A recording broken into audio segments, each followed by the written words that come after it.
వ్యవస్థాపక అధ్యక్షుడు స్వర్గీయ ఎన్టీఆర్ జన్మదినం సందర్భంగా కాకినాడలో మహానాడు వేడుకలను నాయకులు కార్యకర్తలు ఆనందోత్సవాల మధ్య ఘనంగా జరుపుకున్నారు.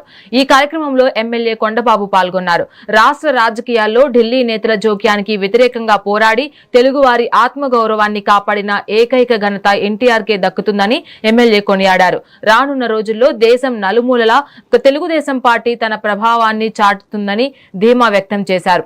ఎమ్మెల్యే కొండబాబుతో మా ఉభయ గోదావరి జిల్లాల coordinator Uday face to face. TDP వ్యవస్థాపక అధ్యక్షుడు ఎన్టీఆర్ జన్మదినం సందర్భంగా ప్రతి సంవత్సరం ఎంతో వేడుకగా జరిపే మహానాడు కార్యక్రమం అయితే కాకినాడలో అయితే వైభవంగా ప్రారంభమైంది. ఈ కార్యక్రమానికి అయితే కొండబాబు సిటీ ఎమ్మెల్యే కొండబాబు హాజరయ్యారు. ఆయనతోనే మాట్లాడదాం. సార్, ఈ సంవత్సరం మహానాడులో ప్రత్యేక తీర్మానాలు ఏమి ఉండబోతున్నాయి? అసలు టీడీపీ ఈ మహానాడుని ఏ విధంగా తీసుకుంది? అసలు ఈరోజు ఈ దేశంలో అనేక పార్టీలు ఉన్నాయండి. అనేక పార్టీలు పెట్టినప్పుడు కొన్ని సిద్ధాంతాలతో పెడతారు. పార్టీ అధికారంలోకి వచ్చిన తర్వాత సిద్ధాంతాలు మర్చిపోతుంటారు కొంతమంది. ఏదైతే తెలుగుదేశం పార్టీ స్థాపించారో, దేనికోసం స్థాపించారో ఆ సిద్ధాంతాలు, ఆలోచన విధానాలు కానీ అన్నీ కూడా అధికారం ఉన్నా లేకపోయినా ఈ దేశంలో అవన్నీ ముందుకు తీసుకెళ్ళిన పార్టీ ఏదో ఉందంటే తెలుగుదేశం పార్టీ అండి. ఎందుకంటే ఈ మాట చెప్తున్నాను నేను, చాలా పార్టీలు చూసాం మనం. పార్టీ పెట్టక ముందు కొన్ని సిద్ధాంతాలు చెప్తారు, అధికారంలోకి వచ్చిన తర్వాత మర్చిపోతారు. కానీ ఈ పార్టీ అలాంటిది కాదండి. ఎన్టీ రామారావు గారు స్థాపించినప్పుడు ఏదైతే కూడు గుడ్డ నీడ అనేది ఉండాలి అనే నినాదంతో ఆ రోజు స్థాపించారు. ప్రతి పేదవాడికి తినడానికి తిండి ఉండాలి, కట్టుకోవడం బట్ట ఉండాలి, ఉండడానికి ఇల్లు ఉండాలి, పేదరికం లేని రాష్ట్రంగా తీర్చిదిద్దాలనేది ఆయన పెట్టాడు. ప్రజలే దేవుళ్ళు, సమాజమే దేవాలయం అన్నట్టుగా స్లోగన. ఇవన్నీ కూడా ఆ విధంగా ఆ రోజున పార్టీ పెట్టిన కాడి నుంచి అధికారంలోకి వచ్చినా, అధికారం లేకపోయినప్పుడు కూడా అప్పుడు మహానాడు అనేది ఒక కార్యక్రమం తీసుకోవడం జరిగింది. ఎన్టీ రామారావు పుట్టినరోజు సందర్భంగా మహానాడు పెట్టడం జరిగింది. 27, 28, 29 3 రోజులు చేసేవారండి. అప్పట్లో 3 రోజుల పాటు రాష్ట్రం అంతా కూడా తెలుగుదేశం పార్టీ నాయకులు, కార్యకర్తలు మహానాడులో పాల్గొని ఆ మహానాడులో కొన్ని తీర్మానాలు కూడా ప్రవేశపెట్టేవారు. మనం అధికారం వచ్చినప్పుడు ఏ విధంగా పనిచేసాం, అప్పుడు కొన్ని సమస్యలు మనకు ఎదురైనప్పుడు ఈ విధంగా ఎదుర్కొన్నాం, భవిష్యత్తులో ఏం చేస్తే బాగుంటుందనే తీర్మానం ప్రవేశపెట్టేవారు. ఆ విధంగా తీర్మానం ప్రవేశపెట్టడానికి కూడా ఒక వేదిక ఏది మహానాడు. అలాగే అప్పటికిప్పుడు చూసుకుంటే 44 సంవత్సరాలు అయింది ఇప్పటికి. ఎన్టీ రామారావు పార్టీ స్థాపన చూసుకుంటే 44 సంవత్సరాలు అయిందండి ఇప్పటికి. అప్పటికిప్పుడు చాలా మార్పులు వచ్చినాయి. అప్పుడు ఏ టెక్నాలజీ లేదు, ఇప్పుడు టెక్నాలజీ మారిపోయింది. అన్ని టెక్నాలజీకి అనుగుణంగా చాలా మార్పులు వచ్చినాయి.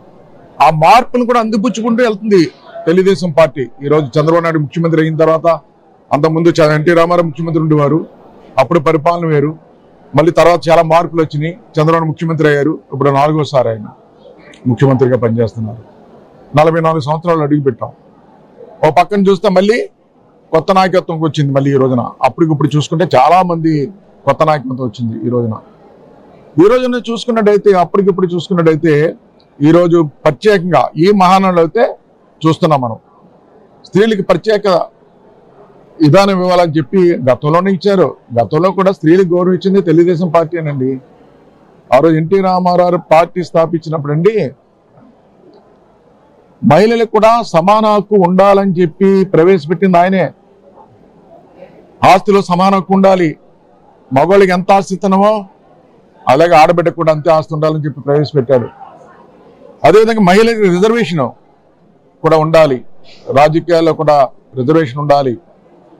అదేవిధంగా చూసుకున్నట్టయితే ఆ రోజు ఆ విధంగా ఆయన ప్రవేశపెడితే చంద్రబాబు నాయుడు గారు వచ్చిన తర్వాత ఈరోజు మీకు చెప్పాలి, ఇది చాలా ముఖ్యమైన విషయం. ఈరోజు ఆ రోజు అండి రాష్ట్ర వ్యాప్తంగా ఆయన ముఖ్యమంత్రి అయిన తర్వాత అండి, ఆడవాళ్ళందరూ కూడా చాలా మంది భర్తల పనిలోకి వెళ్తే భార్యలు ఇంటి దగ్గర వంటింటికి పరిమితం అయిపోయి ఉండేవారు. చాలా మంది పేద కుటుంబాలు ఆ భర్త పనిలోకి వెళ్ళి వచ్చిన తర్వాత, ఆయన పని చేసిన తర్వాత శ్రమతో డబ్బులు తెస్తేనే మళ్ళీ ఆ పక్కన దుకాణానికి వెళ్ళి సామాన్లు కొనుక్కుని వంట చేసుకునే పరిస్థితి ఉండేదండి. అప్పుడు ఆర్థిక పరిస్థితులు అటువంటి, ఆ భర్త పని చేస్తేనే డబ్బులు వచ్చాయి, భార్య వంటింటికి పరిమితమై ఉండేవారు. కానీ అలాంటి స్త్రీలు కూడా చాలా మంది చదువుకుని ఉన్నారు.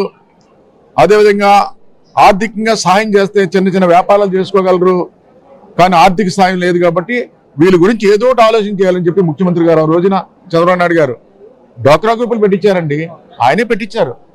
అమ్మ మీరు 10 మంది కలిసి ఒక గ్రూప్గా ఏర్పడండి, పొదుపు చేసుకోండి, నెలకు 30 రూపాయలు దాచుకోండి. ఆ 30 రూపాయలు దాచుకున్నట్లయితే 10 మంది కలిసి ఈ రోజున 360 రూపాయలు అవుద్ది సంవత్సరానికి. 12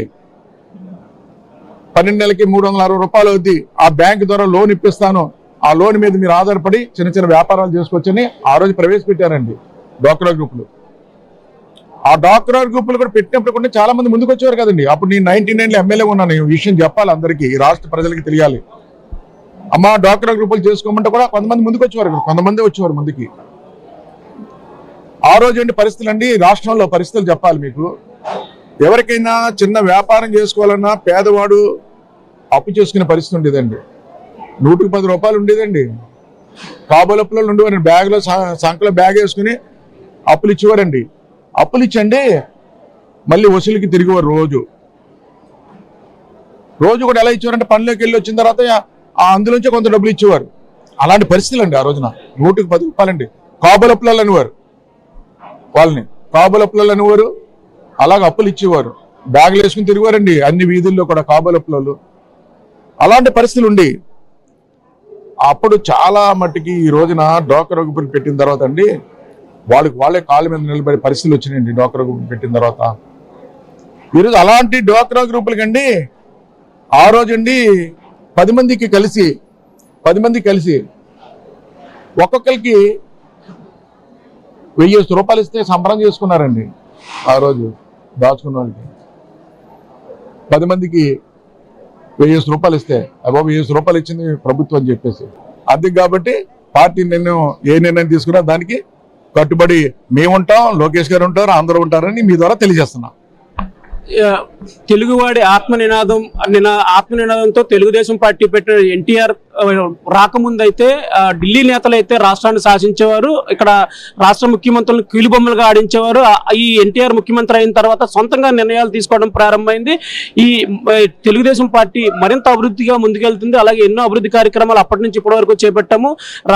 ఈ లోకేష్ సీఎం అవుతారనే దాని మీద అధిష్టానం నిర్ణయం తీసుకుంటుంది. ప్రజలు అలాగే ప్రజాప్రతినిధుల నిర్ణయం మేరకు అయితే తెలుగుదేశం తన కార్యక్రమాలు సాగిస్తుంది తప్ప సొంత నిర్ణయాలు అయితే తీసుకోమని ఎమ్మెల్యే కొండబాబు చెప్తున్నారు. మెగా న్యూస్ కోసం వీడియో జర్నలిస్ట్ దొరబాబుతో ఉదయ్, కాకినాడ నుంచి.